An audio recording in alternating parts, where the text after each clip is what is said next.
Students, how are you? Very good.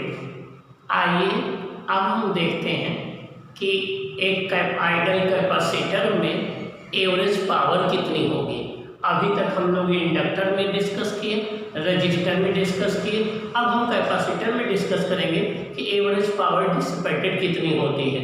आइए देखें, average power associated with a capacitor, किसी capacitor से associated average power का discussion करेंगे।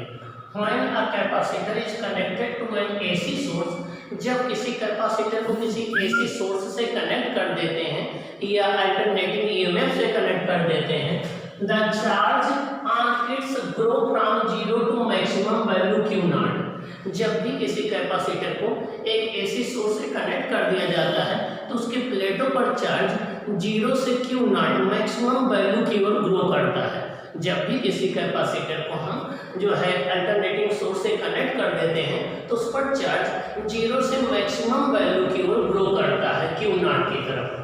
A definite amount of work is done in charging the capacitor। और capacitor को charge करने में हमें एक वर्क डन करना पड़ता है। वो वर्क डन कौन करता है? एक्सटर्नल सोर्स करता है।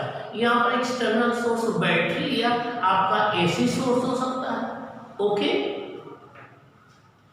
This work done is stored as an energy in the capacitor. ये जो वर्क डन होता है एक्सटर्नल सोर्स के द्वारा, ये एनर्जी के रूप में स्टोर हो जाता है और ये होता है U equal to half CV not square. U equal to half CV not square during discharging of the capacitor. जब कैपेसिटर की डिस्चार्जिंग होती है, same amount of energy is return to the source. इतनी ही एनर्जी सोर्स को return हो जाती है। Okay, so the total work done by the source is 0, इसलिए टोटल वर्क डन 0 हो जाता है। मतलब क्या हुआ? जब भी किसी कैपेसिटर को किसी हम अल्टरनेटिंग सोर्स से कनेक्ट कर देते हैं तो वो चार्ज होता है। चार्ज होने में वर्क डन करना पड़ता है। वो वर्क डन एक्सटर्नल सोर्स करता है और एक्सटर्नल सोर्स के द्वारा वर्क डन कैपेसिटर अपनी प्लेटों के बीच में एनर्जी के रूप में स्टोर कर लेता है। जब डिस्चार्ज होने लगता है कैपेसिटर तो जितनी एनर्जी उसने स्टोर किया है उतनी ही एनर्जी वो सोर्स को रिटर्न कर देता है। ओके, आइए देखते हैं। During discharging of capacitor, same amount of energy is returned to the source, so the total work done is 0. Work done in complete cycle 0 to T is given by W equal to 0 to T EI dt।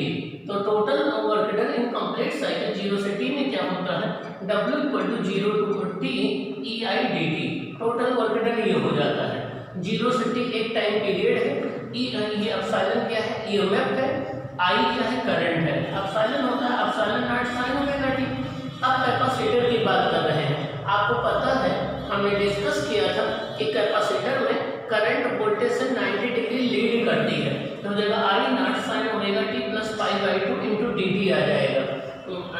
In capacitor I leads by EMF by pi by 2।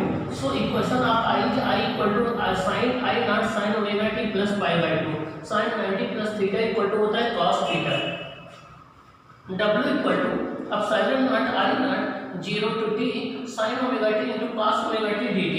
2 से multiply कर दें, 2 से divide कर दें, ये हो जाएगा epsilon not I not upon 2, हो जाएगा 2 sign omega T into cos omega T, ये हो जाएगा epsilon not E not upon 2, हो जाएगा साइन 2 ओमेगा टी। अब साइन 2 ओमेगा टी का हो जाएगा minus cos 2 omega T upon 2 omega 0 से T। इसका इंटीग्रेशन हम फाइंड आउट करेंगे तो ये 0 आएगा। अब टोटल वर्क डन क्या हो जाएगा? 0 हो जाएगा। आपने देखा कि एक कंप्लीट साइकिल के दौरान और एक्सटर्नल सोर्स के द्वारा टोटल वर्क डन 0 हुआ। अब आपको पता है rate of work done is called power. तो पावर एवरेज पावर क्या हो जाएगा? Total work done upon time period. Total work done हो जाएगा 0 joule upon time period T हो जाएगा इक्वल टू 0 वाट हो जाएगा। तो टोटल पावर एवरेज पावर क्या हो जाएगा? 0। So the average power in one complete cycle is 0। Average power कितनी हो जाएगी? 0 हो जाएगी। आइए देखें, whatever energy is needed in building up the voltage across the capacitor is returned to the source during the discharging of the capacitor। जो भी energy जब कैपेसिटर चार्ज होता है तो वो सोर्स से लेता है, ठीक उतनी ही एनर्जी जब वो डिस्चार्ज होता है तो सोर्स को रिटर्न कर देता है, तो टोटल एनर्जी क्या आ जाती है, जीरो आ जाती है। नोट द एवरेज पावर पर cycle associated each with an inductor and a capacitor is zero। अब अगर हम एवरेज पावर की बात करें, चाहे वो हम इंडक्टर की बात करें या कैपेसिटर की बात करें, दोनों में कंप्लीट साइकिल में एवरेज पावर क्या है, जीरो है। बट एवरेज पावर पर cycle associated with resistor is not zero, it is equal to ERMS IRMS। अब चाहे हम रजिस्टर की बात करें, चाहे इंडक्टर की बात, चाहे हम कैपेसिटर की बात करें या इंडक्टर की बात करें, तो दोनों के दोनों में एवरेज पावर एक कंप्लीट साइकिल में जीरो होता है।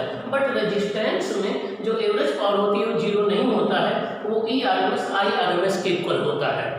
It means although current flows through an inductor and capacitor, but there is no energy loss and power loss in these circuit।